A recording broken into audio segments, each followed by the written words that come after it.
President, my Foreign Secretary has been unequivocal. The war in Gaza must end now. Hamas and Israel must both commit to a ceasefire now. A ceasefire is within reach, and we urge all sides to make it a reality, to secure the release of the hostages who have been cruelly held by Hamas since the 7th of October, and to end the appalling suffering of Palestinian civilians. I'll make 3 points. First, the Israeli aid system is inhumane, ineffective, dangerous, and fueling instability. Reports and images this week of children dying from starvation are beyond horrific. The IDF is shooting at desperate Palestinian civilians on an almost daily basis. Hamas is exploiting this disorder. We call on Israel to end these attacks, hold those responsible to account, and to work with the UN to implement effective aid distribution in line with humanitarian principles and international humanitarian law. And let me reaffirm the UK's firm and unequivocal support for the UN and OCHA in their brave efforts to get aid into Gaza. We also condemn recent strikes on the WHO in Deir el-Balah. Humanitarians and civilians must be protected. Second, we condemn Defence Minister Katz's proposals of forced displacement to Rafah. Illegal settlement expansion in the West Bank continues at pace, as well as settler violence and even terrorism against Palestinians. This is an accelerating campaign to prevent a Palestinian state. We condemn these attacks and call for Israel to hold its citizens to account. We also oppose the reintroduction of the E1 settlement plan, which is a flagrant breach of international law. Third, we are clear that Hamas must play no future role in the governance of Gaza or be able to threaten Israel's security again. However, the organisation which represents a credible alternative to Hamas, the Palestinian Authority, is being undermined by Israeli actions. Israel is withholding $2.6 billion in clearance revenues, crippling the Palestinian economy and pushing essential health and education services to the brink. This is not conducive to Israel's security. President, the United Kingdom is resolute in our commitment to a two-state solution, and my Foreign Secretary has been clear that we are prepared to take further action to prevent the forcible erosion of the only viable path to lasting peace. Next week's conference, co-chaired by France and Saudi Arabia, is a vital opportunity to demonstrate the strength of international resolve to secure a better future for Israelis, Palestinians, and the region. I thank you. Thank you. Thank you, Mr. President, for convening this timely open debate.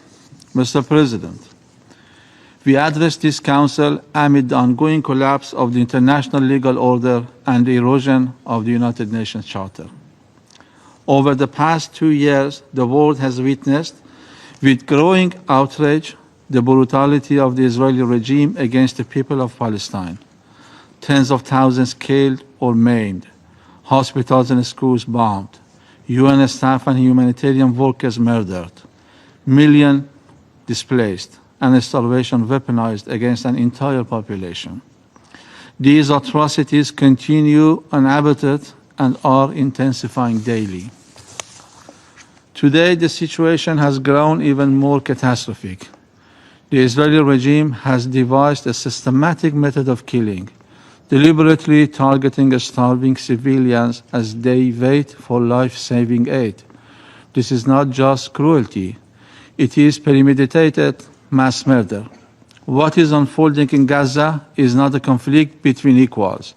It is the organized and systematic annihilation of a besieged civilian population by an occupying regime, supported and shielded by the United States of America. This is not merely a crisis, it is the defining humanitarian catastrophe of our time. The scale of suffering, the aggressor's impunity, and the paralysis of the international community expose a complete breakdown of accountability. Since October 2023, over 57,000 Palestinians, mostly women and children, have been killed. Nearly 2 million have been forcibly displaced. Entire Gaza lies in ruins. Hospitals, UN shelters, schools, and essential infrastructure have been deliberately attacked. Starvation is being used as a weapon of war. Mr. President, Gaza remains a powerful symbol of unwavering resistance and a stark testament to enduring injustice. This truth is embodied in the extraordinary resilience of its people amid 22 months of relentless atrocities committed by the Israeli terrorist regime.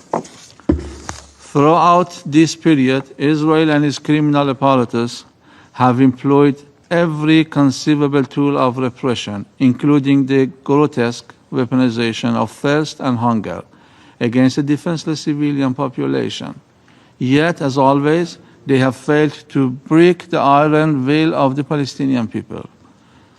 The intentional targeting of starving civilians, those lining up for bread, water, or humanitarian relief, is a flagrant war crime and a crime against humanity. The international community and Western states, especially the self-proclaimed champions of human rights in the West, cannot wash their hands of complicity. They must be held accountable for their silence, for their support, and for the blood of over 1,000 civilians massacred at so-called aid distribution centers, which have been turned into death traps by the US and Israel. Western states have also failed their obligations under Common Article 1 of the Geneva Conventions and the Genocide Convention. Their continuous support has enabled the atrocities and blocked this Council from fulfilling its mandate.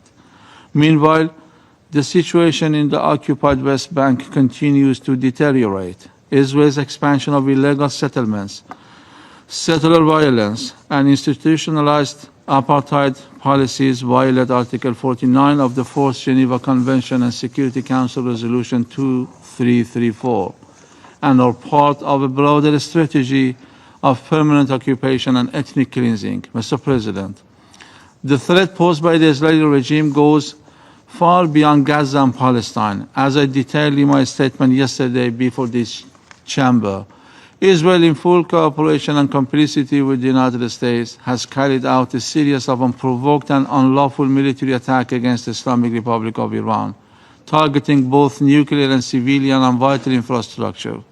These attacks resulted in civilian casualties and struck facilities under IAEA safeguards. They constitute a clear and grave violation of Article 2, Paragraph 4 of the United Nations Charter and customary international law. Wider member states have widely condemned these acts of aggression as a grave threat to regional and international peace and security. At the same time, Israel continues to flagrantly violate the sovereignty and territorial integrity of the Syrian Arab Republic by occupying Syrian territory and pursuing illegal annexation and settlement expansion, openly defying the United Nations Charter and relevant Security Council resolutions. This regime also persists in violating the ceasefire agreement with Lebanon, with near-daily breaches of Lebanese airspace, indiscriminate attacks, and the ongoing occupation of 5 border positions, all in direct violation of Resolution 1701.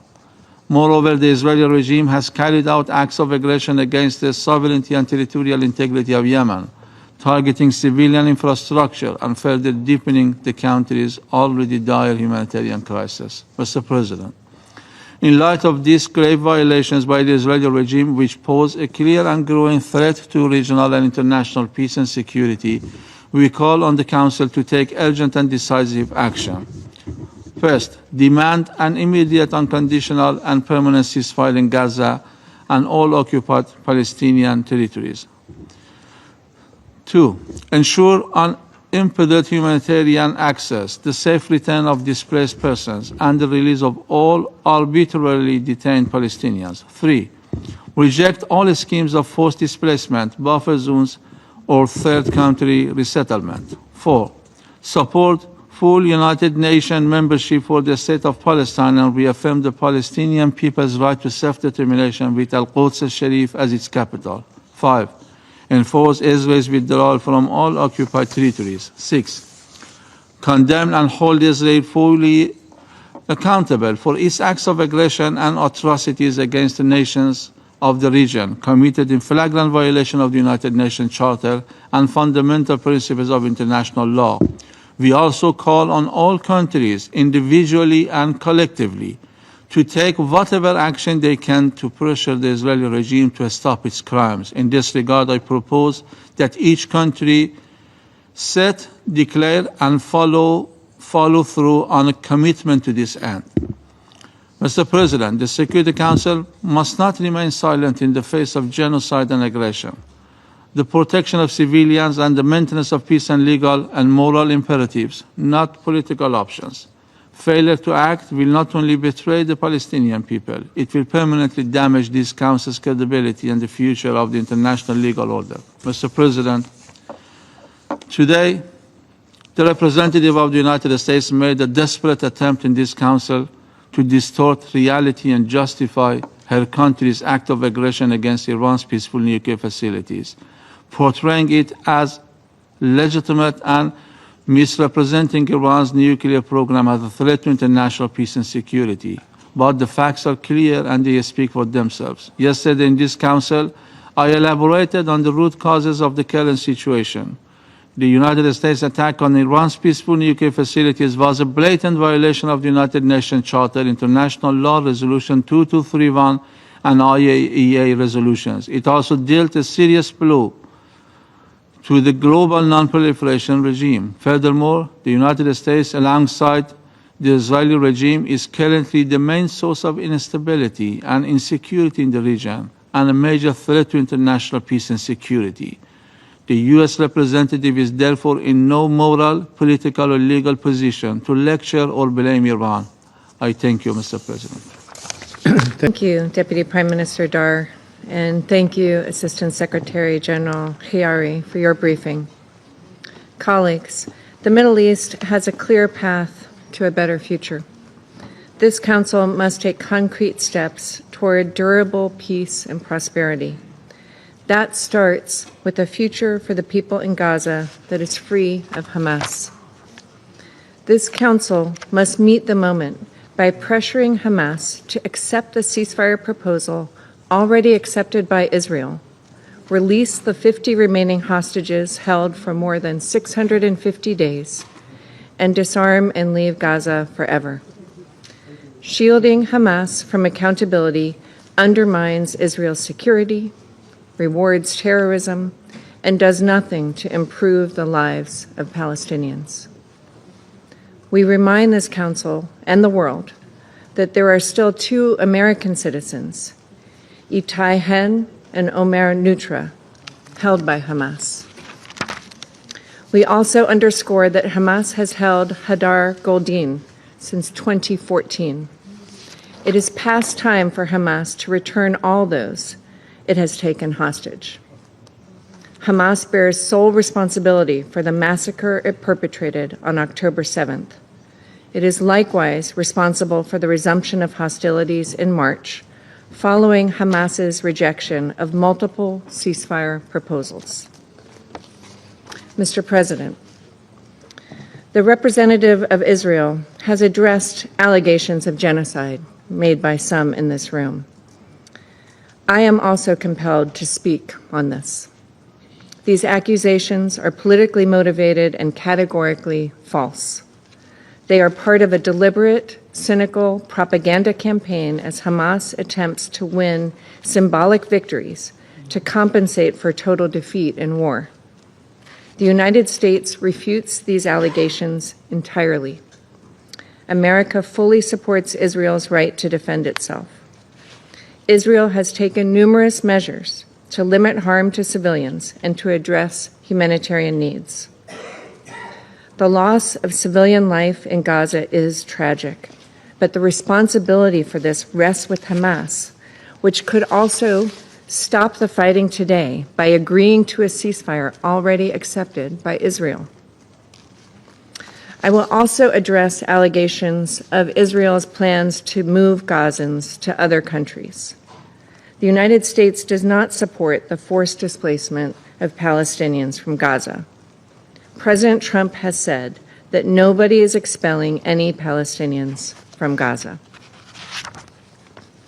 We also underscore, Mr. President, Hamas must accept the deal on the table. Anything short will only perpetuate the suffering of hostages in captivity, of their families desperate to unite with loved ones, and of Gazans who deserve to live free of Hamas's tyranny.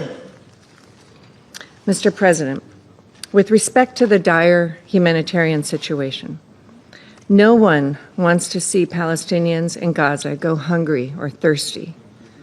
The United States supports getting assistance to civilians in Gaza. This should happen in a way that does not allow Hamas to benefit. We recognize the IDF's ongoing efforts to prevent civilian harm in Gaza.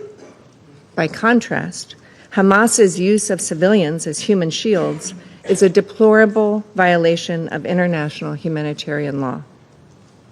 The United States stands for the protection of civilian lives during armed conflict in compliance with international humanitarian law. Mr. President, with respect to deaths of Palestinians while seeking aid, the United States mourns the loss of all innocent lives, and we agree that more assistance needs to safely reach those in need. I would point out that the most recent tragedy occurred near UN convoys after they passed through the Zakim crossing. It is unfortunate that the UN continues to turn down the offers of the Gaza Humanitarian Foundation to collaborate and coordinate aid efforts. The United States also offers condolences for those killed at the Holy Family Church in Gaza. We have asked Israel to investigate the strike and ensure that all civilians, including Christians, remain safe. And with respect to the death of the American citizen in the West Bank, as Ambassador Huckabee has said, we have asked Israel to aggressively investigate the killing of Saif Musalat, an American citizen who was visiting family in Sinjil when he was beaten to death. There must be accountability for this criminal and terrorist act. Our condolences are with Saif's family. And we condemn criminal violence by any party in the West Bank and support actions to ensure all civilians, including Christian civilians, remain safe. The future for the Palestinians must start in Gaza without Hamas. Hamas must disarm and leave Gaza, and the hostages must return home. Quiet diplomacy, not performative actions in New York or elsewhere, will achieve that goal. Mr. President, turning to Iran, we are likewise at a critical juncture. On June 21st, the United States devastated Iran's nuclear facilities to end Iran's nuclear enrichment capacity and stop the threat posed by the world's foremost state sponsor of terror in support of Israel's right of collective self-defense. Now, with the U.S. negotiated ceasefire having brought an end to the 12-day war, Tehran faces a choice. On the one hand, Iran can continue its current path of defying the NPT-mandated safeguards obligations in a bid to reconstitute its nuclear program in secrecy. Already, Iran's law to suspend cooperation with the IAEA has obscured international visibility into its program. Iran can also continue to route vital state resources to a network of proxies and partners abroad to undermine regional security. Or, on the other hand, Iran can pursue a different course, ending its path to a nuclear weapon through meaningful, time-bound diplomacy. This track is the only means of realizing a durable peace, and with it, greater prosperity and global integration for Iran and its people. This path remains the preferred of the United States. We urge Iran to take it. In the absence of a deal, the United States continues to impose maximum diplomatic and economic pressure to constrain any activities, like the pursuit of a nuclear weapon, that would threaten the security of U.S. citizens, personnel, and partners in the region. We emphasize the July 1st statement of the G7 foreign ministers, which, first, reaffirmed that Iran can never have nuclear weapons and must refrain from reconstituting its unjustified enrichment activities. Second, called upon Iran to urgently resume full cooperation with the IAEA, including by providing verifiable information about all nuclear material in Iran and providing access to IAEA inspectors. And third, condemned the reprehensible calls in Iran for Director General Grossi's arrest and execution. Colleagues, the members of this Council and the world must stand united in ensuring Iran never obtains or develops a nuclear weapon. The United States will do its part to help forge a new reality for the Middle East alongside Israel and our Arab partners. It is our responsibility to realize the Middle East that earlier generations dreamt of, a region of peace, prosperity, safety, harmony, opportunity, innovation, and achievement. I thank you. You know, I'm representing a Central European country, and those who live there, we know very well that the security of Central Europe is very closely linked to the security of the Middle East. Therefore, and this is maybe a selfish approach, but we are very much interested in peace, stability, and security to return to the Middle East region. We wholeheartedly support the establishment of a ceasefire and a hostage deal in Israel for two reasons. First, such an agreement could give back a very fundamental human right to the people living in the region, namely a safe and secure life without the threat of daily bombardments and the daily rocket attacks. And on the other hand, such an agreement could make it possible that the Hungarian hostage could be released by Hamas finally. We urge for the release of all hostages immediately and unconditionally. And we do hope that all the efforts aiming at giving back the freedom to all the hostages will be successful. We all know that many attempts have been made in the recent decades to bring back stability and security to the Middle East. However, many of them were full of goodwill, but they were unsuccessful, with one exception. And this is the Abraham Accords initiated by President Trump during his previous mandate. The Abraham Accords have brought back the hope that nations and peoples in the Middle East can live together and next to each other in peace without terrorist attacks. And we do hope that circumstances will allow that President Trump can continue his efforts to make the Abraham Accords even more widespread. I can tell you, Muhammad, that personally I'm proud that I was the only foreign minister in the world who was present at the signing of the first Abraham Accords in the gardens of the White House. And here, when I sit here, I do not only speak on behalf of a Central European nation, but on behalf of a country which has a 1,000-year-long Christian statehood. And stemming from that fact, we feel responsibility and we do give our support to all Christian communities all over the world, especially if they are under attack or if they are persecuted. And unfortunately, in many places of the world that happens, including the Middle East, where the Hungarian government has financed 129 projects so far to help Christian communities to the extent of $70 million. We condemn in the strongest possible way the brutal massacres in Syria, aiming at the members of the Christian community without any exception, kids, old people, women, men. This is totally unacceptable, and those terrorist brutal attacks must be investigated thoroughly. We also regret what happened to the Holy Family Church, and here I want to say that we welcome the consultations between Vatican and Israel, which have just taken place. And we do hope that all those negotiations which are aiming at a sustainable food and medical supplies for the Christian community in Gaza will be successful. We try to do ourselves instrumental, taking advantage of my friendly relations to Minister Sár.